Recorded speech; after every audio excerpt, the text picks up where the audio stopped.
Welcome back to this week's episode of Success Through Connections, and I'm your host, Zelda. And don't forget, you've got to subscribe and share this video with everybody. So, I have a really cool guest today, somebody who I manifested, and he's here today. So, I have to tell you a little bit about Randy Gage and how I actually met him over 20 years ago. So, I used to drive from Jacksonville, Florida to Fort Lauderdale, and they would have the Florida Speakers Association meetings, and I met some pretty awesome Joachim, I can't pronounce his name, he's deceased now, but you know who I'm talking about, Joachim? Joaquin de Posada. Joaquin. He actually Yes. endorsed my book. I mean, I met so many awesome people, and I met Randy there because he was a phenomenon then, he's still a phenomenon, and he was the guru back then. Like I said, he's still the guru, and that's how I actually met Randy, and I was just so inspired by him that I just knew that one day something good was gonna happen. And then when I started this podcast, I had a whole list of people who I wanted to have on the podcast, and Randy was on that very first list, and when I mentioned it to one of our mutual friends, he said, "I know Randy," and so there you go. I've known of Randy for a very long time, but so thank you, Randy, for being here today, That's and very cool. You were driving from Jacksonville to Fort Lauderdale to attend those meetings to hone your craft. That shows real dedication. I did, and then I got into real estate. So Good for I you. didn't really stick with it, but that's okay. That's another story for another time. It was when yeah, that was not a good time for me to be getting into speaking, but we're going to talk today about what it really takes to transform your life from just surviving to thriving. Randy is a master at manifesting and prosperity, and he's not just a speaker. He like I said, he's a phenomenon, and I'm super excited that he's here. I believe you're the actual definition of a self-made success story.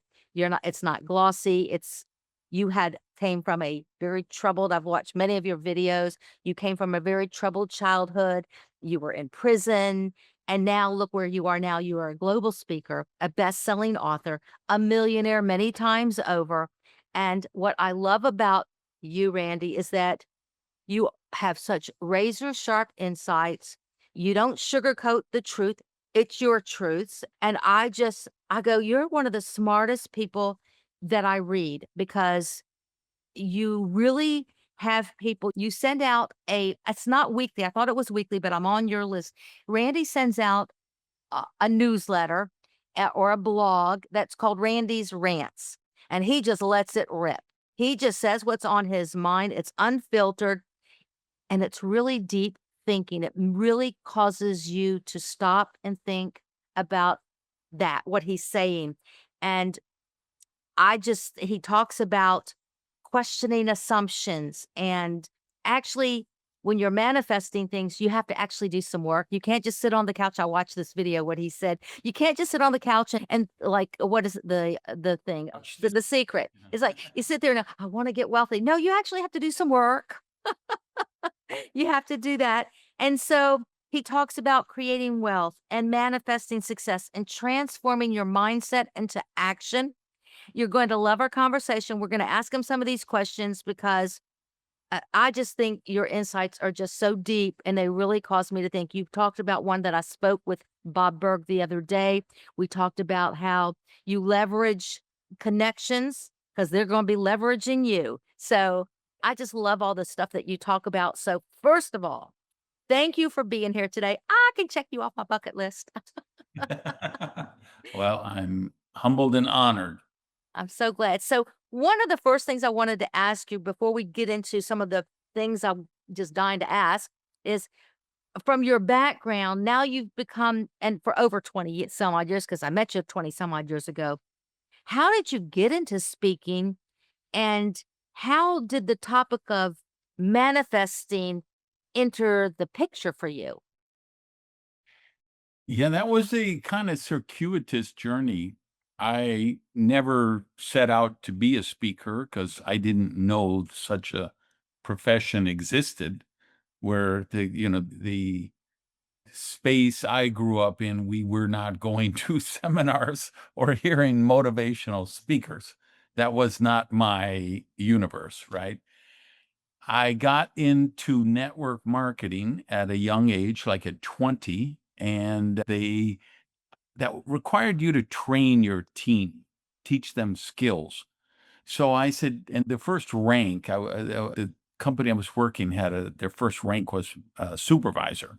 So I said, I'm going to have a supervisor school once a month on how you can be a supervisor. And so I rented a room at the Marriott, and I was just up there wearing my jeans and sneakers and drawing on a chalkboard and whiteboard, whatever, and training. And then some people from some other lines said, "Hey, we heard about this school you teach. Can we come?"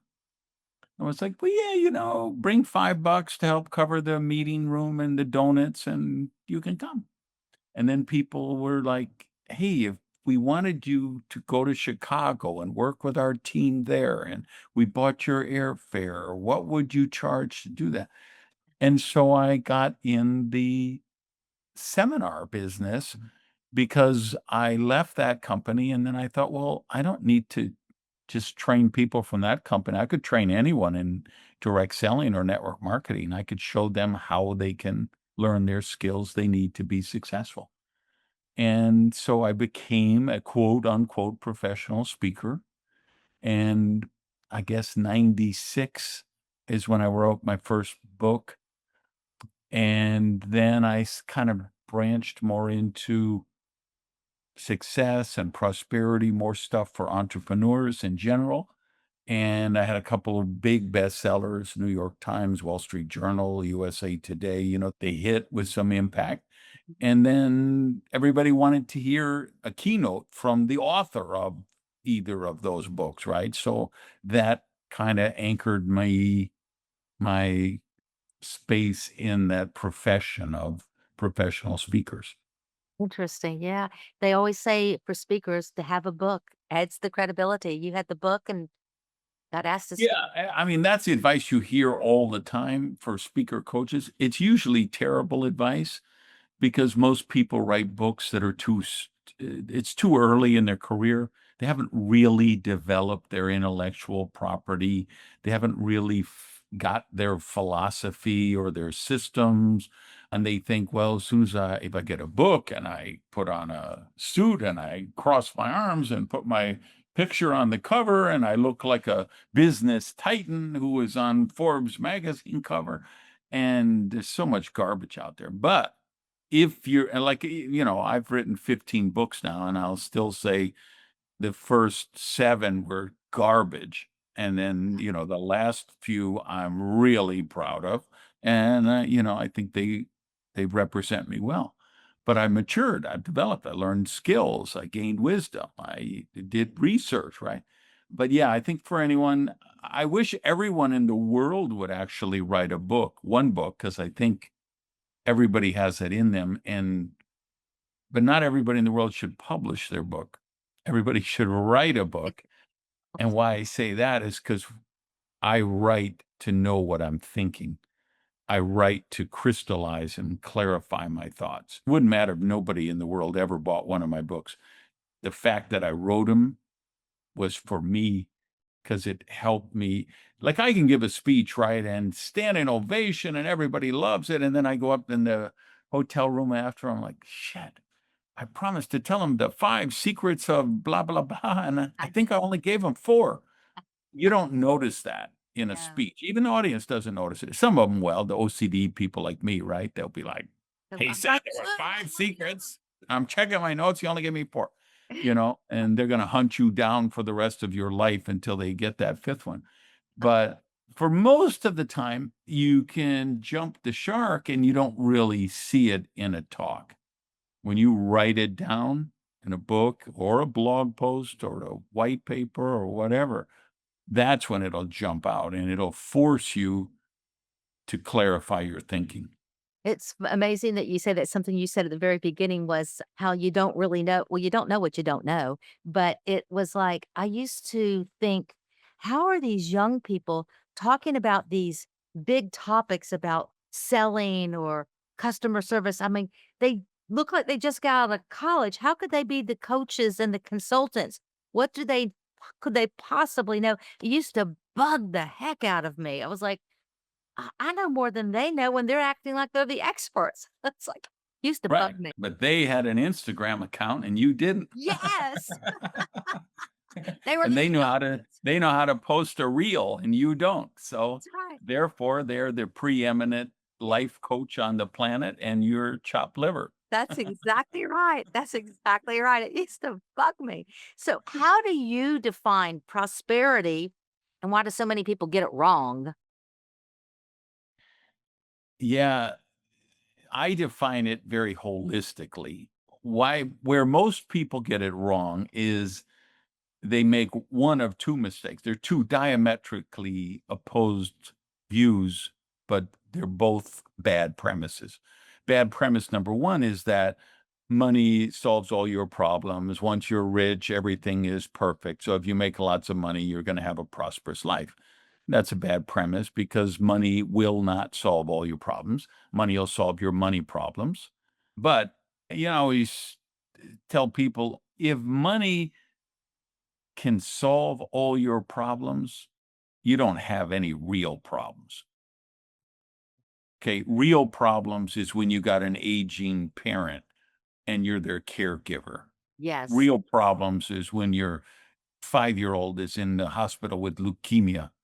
Real problems are when your marriage is blowing up. Real problems are when you need $3 million before Friday to make the payroll or your company's going to go bankrupt. Okay. Those are real problems, right? And if money can solve every problem, then you don't really have any, right? So the first bad premise is that, money is going to solve everything. And the second bad premise, the opposite of that, are people who think that money isn't important to prosperity. Like there's people, like if you go to a Unity church or a Science of Mind church, there's like a whole subculture of like seminar leaders and authors, and they're kind of gypsies going around doing workshops at places like that. And they're like teaching prosperity workshops. And I don't really have a lot of money, but I have my health and I got wonderful relationships. Okay, well, you're not prosperous. I don't believe. Prosperity is all of those things. It's holistic. Actually, this new book I'm working on, the working title is The Seven Elements of an Abundant Life. And for me, it's like doing work that lights you up, Yes. working only with people who share your passion for the work, having wonderful, healthy, functional relationships, operating at high energy and wellness, doing work that matters, like its contribution. You're moving from success to significance. Mm. And, one of the other parts of it is just that every day you're working toward becoming the highest possible version of yourself. Ooh, I love that. Put that together, to me, that's a prosperous life. Yeah, that is a prosperous life. I should have been taking notes on that. That was beautiful. It's like that is a prosperous life. That's a healthy one. So, what books have shaped your philosophies? Are there specific authors or books that have helped you in your Yeah, probably the most impactful book for me, I've always go back to is Atlas Shrugged by Ayn Rand, because even though it's a work of fiction, she introduced me to the concept of living life by a congruent philosophy. And I had never done that up until the time I read, and even for a while after I had read the book 8 times. It took me a while to really develop, hey, what is my value system? What are the principles I live by? What is important? What is the philosophy that would govern my life? So that book was really impactful for me. Then the book called Prosperity by Reverend Charles Fillmore, who was co-founder of the Unity Movement. The Science of Mind by Ernest Holmes, who was founder of the Science of Mind Church. And then on the other end of the spectrum, Christopher Hitchens, who's was like the preeminent atheist in the world. Books by him, Sir Richard Dawkins, those have been really helpful to me because I've done a lot of work questioning my spiritual beliefs and my faith, studying organized religion, and so you get a very spiritual viewpoint with the reverends, and you get a very pragmatic, practical, rational stuff with Hitchens and Dawkins. So those would be really, really were kind of guideposts for me along the way. And I noticed the theme was very spiritual in those books. They had Yeah, because yeah. there is whether or not you believe in God or not, I think your life is better if you're in tune with your spiritual nature. And I don't think it has to be God. There's spiritual stuff with playing with a kitten and walking on the beach and meditating in a forest. And there's a lot of spirituality around us if we're willing to notice it, seek it out. Oh, wow, yeah. My sister pointed that out to me this morning. She sent me a little photograph. It's spiritual for me. She says it was a picture of a woman sitting there, a cartoon character with a woman with a cup of coffee, and it was like something about. She said, "This reminds me of you. You're happy when you're sitting there with your cup of coffee and you're just watching the birds in your backyard." It's like, yeah, it's spiritual for me to watch them going and they're feeding Yeah, and absolutely. I That's a spiritual experience. yeah, I love it. It's like right before this call, there was a bird sitting on the fence. I went, "Oh, yes." It's like, I hope he goes into that birdhouse. Like, It's funny. I like to think I have prosperity consciousness, right? Because I like, a couple of my books, I tell the stories of, how I wanted one day to be able to afford Bally loafers, which were $200 a pair at the time. And, huh? then I graduated to Prada sneakers and then Testoni shoes that were $1,000 a pair and then $5,000 shoes. And then ended up going to Lobs of London and getting bespoke. They build a model of your foot and you get these Oh, yeah, yeah. bespoke shoes, 10 or 15 grand a pair. And so I like to think, okay, I'm big kid with big dreams and big vision or whatever. And then I just get out in the real world. So I went to get some chairs for my balcony. So I saw a really nice, like a love seat chair combo with a coffee table. And I'm like, beautiful. Give me, that's what I want. Send it over to my place. And he said, okay. And then he asked for my credit card. I gave it to him. And then I go to sign the thing. It was $18,000. I'm like, What? "Is there a mistake here?" He's like, "Oh, no, you have very good taste. You picked out the such and such designer collection." And, it's like, "Okay, I was today years old when I learned that you can spend $18,000 on balcony That's right. On furniture." balcony furniture. Yeah. But I gotta say that $18,000 has paid off so much because for me, being on my balcony Yeah. reading, sipping my green tea, being on my balcony doing my thinking time, it's absolutely a spiritual experience. Yes. I totally get it. It's like when my son and I had dinner the other night, and I flipped out when he told me the piece of furniture he bought and the cost of it. I was like, "What?" For a library, he's a voracious reader, and he likes those books in his hand. He's not into the online reading, and I mean, and he's a millennial. He wants the books, and so he goes, "I need some better shelves," and he's worked for it, and I just said, "God bless you. You've earned it. If that's what Mhm. gives you pleasure, it's your money. You've earned it. You do what you want with it." Good for him. Good for him. That's right. Good for you and that. I wanna see that balcony furniture. That's a lot of furniture. It's like, that's right. So, what is the number one lie that people tell themselves about money that keeps them broke? I know you talked about that in one of your rants once. Number one lie that keeps people broke is,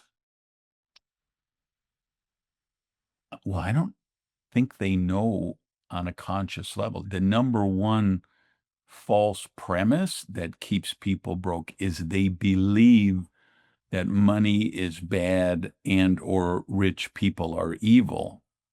but that's on a subconscious level, right? Because most and some not everyone, some people it's a very conscious level, right? Like I play softball with a guy, he shows up at practice one day and he's got a t-shirt that says billionaires shouldn't exist, which was like a Bernie Sanders rally cry. And I'm like, well, that's an interesting shirt, Ian. What billionaires? Yeah, it's disgusting. Billionaires shouldn't exist. I said, Wow. so what do we do when as soon as they get to $1 billion, do we kill them? What's the plan here? He's like, no, but nobody should have that much money. So, okay, if somebody starts off poor and works their way up and whatever, and then they become a billionaire. Right before they become a billionaire, we should cap it and then take away everything else they ever make. Is that the plan?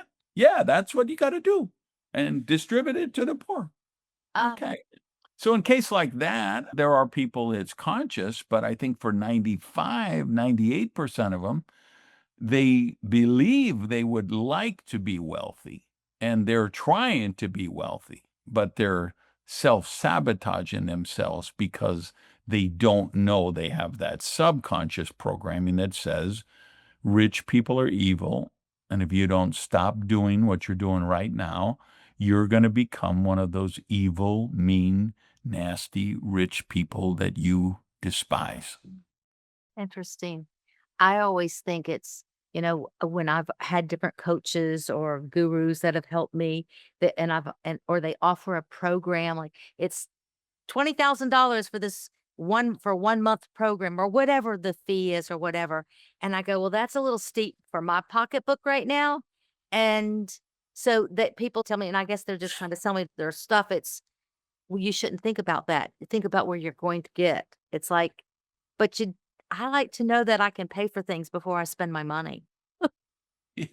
And I was like, Yeah, that's the so language, crazy. I was in a gallery, and first of all, I love art, but as you can see just here, I do not have a wall anywhere in my house that has a place for another painting. Okay, there's none, I unless I want to understand start that. I putting them on the understand. ceiling. I don't have a place. So there was this beautiful, painting I saw down in the design district during the Art Basel, and I'm like, wow, that's really me. And then and my rule is I don't ever ask the price of things because I think it's very poverty conscious for me If to you do have that, to ask the price, you can't afford it.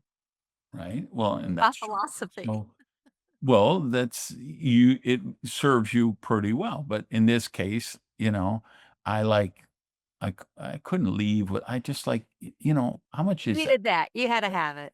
It was 4.4 million. Oh, So I'm like, well, today was a good day to expand and I'm glad I didn't but say you bought it. I want it. Here's my card because my card would have been declined. Okay. They didn't have 4.4 million on the credit limit. So, but but I still, because, I'm not a multi-billionaire who can buy whatever he wants or she wants at the drop of a hat. But the language I use for myself is it wouldn't be prudent for me to buy that at this time, Oh, I love that. With right? So, like for instance, I'm going to relaunch my Breakthrough You coaching program, very similar to what you just talked about, and the next cohort is going to be January 1st, and that's got 3 levels, and the third level is 10 grand a month. So it's a big decision for people to make, but for the people who come in at that level, money isn't even the exactly. consideration, right? They've made millions. They are worth many millions. They're joining that program because they've got a $400 million company, but their kids don't talk to them, Uh, or they're worth $800 million, but the doctor just told them, if you don't lose 44 more pounds and quit smoking and drinking, we're going to be amputating your right leg from the diabetes. And, or they've just realized, wow, I have reached the unreachable star and I have no passion about this. I have no joy from this. I have all the money I need and it isn't bringing me any joy in my life. And so, or they're just really successful and but they become a workaholic and they're real. And I always say, a workaholic is no different than a drugaholic, an alcoholic. They just, the pay is better, but it's still an addiction that doesn't serve you, right? Absolutely. So if the, so like for people at this level, I'm helping them on like, hey, how do you, there's a great book called Who, Not How, from, Yes. yeah, Dan Sullivan and Yes. Dr. Benjamin Hardy. Party. Yeah. Big believer in their philosophy of that book. And so I, a lot of time I'm guiding people at that level through those kind of choices. Like, okay, how, like for me, I mean, you met Samuel, you talked about how good he is, right? He's my executive assistant. So when I hired him, I said, Samuel, when I come home from a speech, I need my car filled up with gas and washed. I need a chef to come in the house once a week and prepare all of my healthy foods and have them all stacked up so that all I have to do is pop them in and eat them. And I need all of the housekeeper and this and that, and and allow me to work in my genius, which is writing books, coaching people, doing strategic advisory stuff with my clients, right? The genius zone, right? So that's a lesson that a lot of people need to take to heart, right? Because they would have the instant reaction you did when somebody was talking to you about the 20K a month thing or whatever, like, are you out of your mind? Whereas, you know, I I'm aspire to fortunate. one day be in that league where I can say, "Oh, sure, no problem." Well, and at some point, I think no one gets in that league without taking the leap of faith. Yeah. Some point, like when I was starting as a speaker, I took this big leap of faith and I printed this 4-color magazine Mhm. which is a product catalog of all my albums. Some people watch are gonna have to Google this, like your son, but there were these things called DVDs and cassettes, and so Yeah. I had all these albums, right? So I had like a whole library of learning resources and Yes. courses and everything, and so I spent a fortune to print a glossy 4-color thing. That was a leap of faith, money that I didn't have that I put on credit, right? Yep. But it exploded into millions of dollars eventually in sales. It was a big leap of faith to me when I did my first professional demo video as a speaker. It's a leap of faith when I launch a company or invest in a company, whatever. And I do believe there are some, again, prudent. No one should be taking their kids' college fund and Right. putting it on blackjack in Vegas or whatever. But I do believe for people to really break through, they will, if you're really gonna break the bonds of mediocrity, the universe will send you a choice one day and say, "Okay, here is a leap of faith. Are you willing to take this daring, death-defying leap?" Right? I think we all have a series of those. For every guy who's ever proposed to the woman he wants to be his wife, that's a death-defying leap. If he doesn't know the answer is gonna be yes, like, sometimes right? But if you don't know and you gotta pop that question, that's a death-defying leap, but you won't get that thing you're seeking if you're not willing to take that leap. I hear you loud and clear. Loud. So, are there some daily habits that you do, some rituals that you credit for much of your success? Yes, I'm a routine fanatic.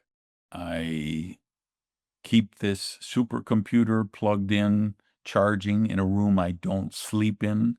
I'm not looking at it last thing before I go to bed. I'm not looking at it first thing when I wake up. I immediately make my bed. That gives me an instant win and it puts my room in a harmonious state. I immediately go down and do cardio. I listen to podcasts on my while I'm doing treadmill or stationary bike or whatever I'm doing that day for cardio. I come up, I make my protein shake with all of my supplements and healthy nutrients that, fuel me with energy and wellness. I read for 1 hour, which is a newer thing. I've been doing that maybe 7, 8 months now, where I always read as part of my self-development time. But I don't know, 7, 8 months ago, I said, you know what? I'm going to upgrade this. I'm going to 1 hour a day, because then it allows me to get into the deeper books, the deeper topics. Whereas if I'm only reading 15 minutes, I'm going to say, well, that book is too dense. I can't process that chapter right now. I need to, so I'll go find something easier. Whereas when I've got an hour and I've got to fill the hour minimum, then I'm really reading stuff that challenges me. So I do that. Then I do some kind of strength training throughout the day. Those are big, and then, my email box is empty every night when I leave this is a spare bedroom in my condo that I made my office. When I shut down, the phone stays here. The last email, there's no emails in my box. I have email zero every night when I'm finished. I handle things one time, I don't, so a lot of stuff like that. But yeah, so I'm a huge routine guy. I listened to some I don't remember the podcast who it was, but it was about doing those routines, and one of the things that I'm really trying to focus on is one of the things you just mentioned, which is before you even look at the screen, you look at the sky. So even though my phone is next to my bed, because I got kids and grandkids, and once in a while they might call me in the middle of the night, whatever, because they've done that. So, but I'll put it aside and I force myself to open up the curtains, look outside, go sit out on the patio and watch those birds before I do anything. It's hard. It's a new habit that I'm practicing very hard to do. So, yeah, but it takes a while. But I totally feel so much better when I've done that instead of checking my phone right off the bat. It's like sky before screen. That's how he put it. I don't remember who it was. So what do you Oh, that's a good philosophy. it is, and he said the same thing you did. Then you make your bed, when you put some water cold water on your face and go do your cardio and all that. Okay, my sister and I were just talking about that the other day. I was like, "Yeah, we need to force each other to get out there and take a walk or something because there's no excuse." So, how important is downtime and rest in this process of achieving real wealth? So much more important than most people know. I wake up every day when I finish sleeping. I don't use alarm clock unless, I've got a 6 a.m. flight because I have to make some connection somewhere or whatever. But I allow my body to tell me when it's finished sleeping. And what I've found is I need 7 to 7.5 hours a night. And yeah, you could read all these books and listen to all these grinder, hustle, work your face off podcasts. It's all bullshit. You cannot cheat nature. I Your body is part of nature and your body needs enough sleep. So if you think, okay, I'm going to burn the candle at both ends and I'm going to train myself on how to get by on 5 hours worth of sleep, you're not getting, you're not, the only free cheese is in the mousetrap. Okay. There is no other free cheese. So you sleep 5 hours a night. I promise you. And that's why people always, I say, everybody who knows me well says, Randy, you're the most productive human being on earth. I have never met anyone who can record 3 YouTube videos, write 2 podcasts, do his cardio, do his thing, do that, write 2 book chapters, go to a softball game, play 2 games, and in this day and get all this done. But I do that because I'm really productive and I'm effective because I eat and drink clean and I get enough sleep. yes, I And agree. like when I play softball, that's my passion, get away, take my mind off. Why I love playing softball is because I will never be thinking about what's in my email box or what's in my WhatsApp thread or what about this client this or what about this nothing. When I'm on this, I'm playing third base. These guys are playing with aluminum bats. That ball's coming at me 110 mile an hour off the bat. I can't be distracted. Yeah. I better be focusing Oh, on that ball where that that that's right. I yeah. totally understand that. In fact, in real estate and earlier in my career, and my son works with me, he would say, "Mom, quit answering the phone at 8 o'clock at night. There's nothing that you can do. Turn it off at 6 o'clock if you have to at 7, but there's nothing that can be accomplished after 8 o'clock. So turn off your phone." And he was totally right with that. Totally. And I totally get the softball. For me, if I want to totally veg out my brain so that I'm not thinking about work or anything, it's a boat on the river. Like a boat on the river. I will not be thinking about anything. My mind turns to mush. And I love it. I love it. It's like I don't think about anything but the beautiful weather. It's like, because 'cause I'm not jumping in for the because there's alligators there. Um, so how do you recommend people protect their money once they start making it?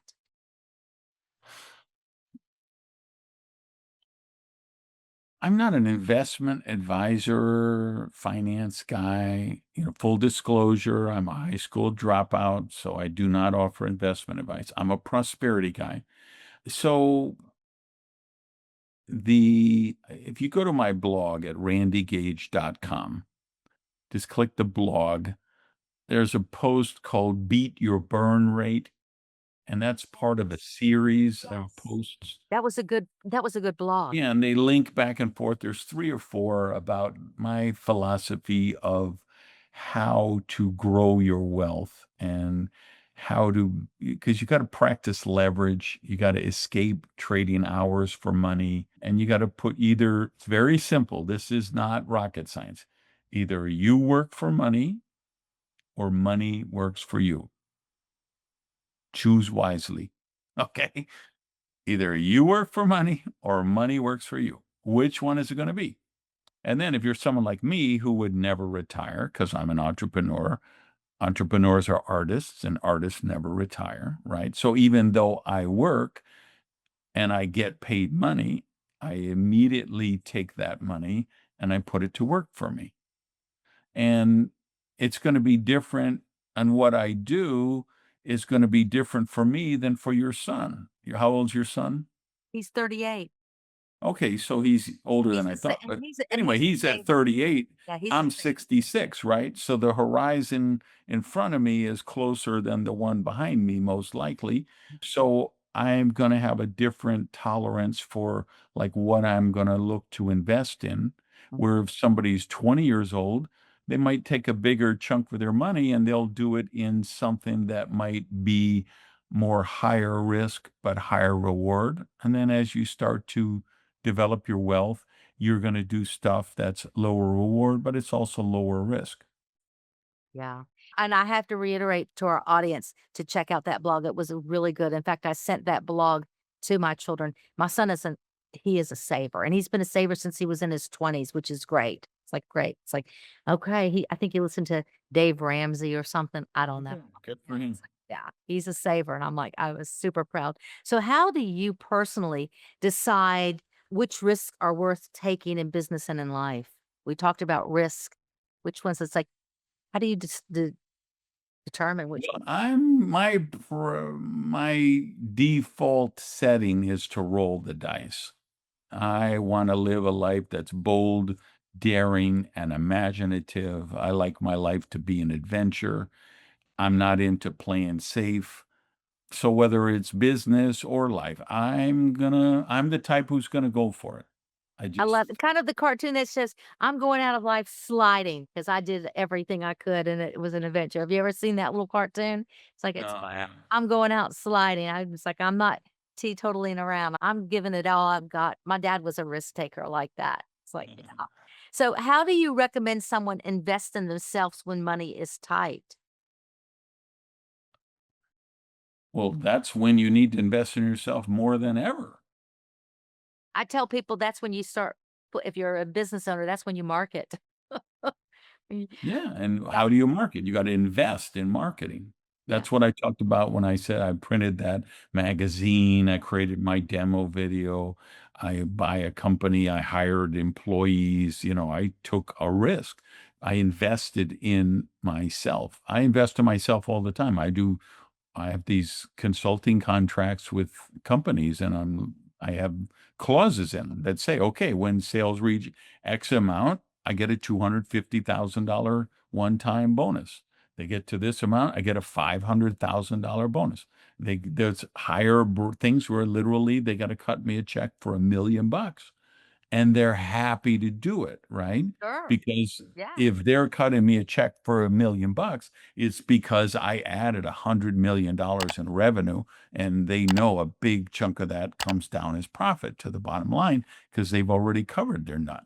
So I'm betting on myself when I do deals like that because I'm not charging as much as I know I would, let's say, for the retainer fee, because I know, hey, I can get these perks. My very first Viper car, which was my dream car, I got in a consulting contract. There was a clause in there that said, hey, it was a young startup company. They were doing like $200,000 a month. And I said, hey, when you get to 2 million a month, you're gonna buy me a new Viper. The CFO was like, oh no, we can't do that. And I'm like, he said, there's legal issues, there's tax issues. I'm like, listen, I don't want to hear your personal problems. If I take this puppy to 2 million a month, send me the damn car. So, and the CEO was a smart enough guy who say, shut up, put it in the contract. There you go. And he called me when he got to 1,800,000, and he said, hey, I know we're only at 1,800,000, but got a buddy and he's got this Viper. It's owned by a Las Vegas casino owner, and he's going through a divorce, and he's got to sell some stuff, and it's a one of a kind. There's only Viper in the world like this, and I want to get it for you. Ooh, Like, you know, okay. so, and the only reason he called is because it was black and I had said I was going to get a red one. Oh, And he said, I would have just surprised you with it, but I don't want to send it to you if you don't want a black one. And so, but when I thought and described the car and everything, I'm like, yes, let's do it. But that was betting on myself, right? So that's I'm funny. always willing to bet on myself. Well, Randy, this is awesome. I love it. We're just about out of time here. I wanted to ask you if our audience wants to reach out and connect with you, get your blogs, how do they find you? Randy Gage, scratchy throat, randygage.com.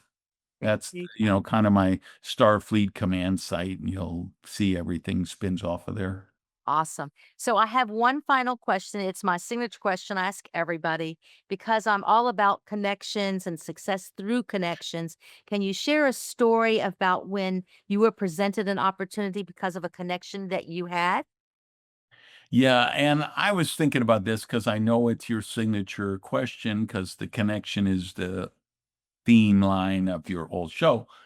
And I'm the worst person in the world to answer this question because I'm not about connections, because I'm on the spectrum. I had a lot of social anxiety issues in my younger days.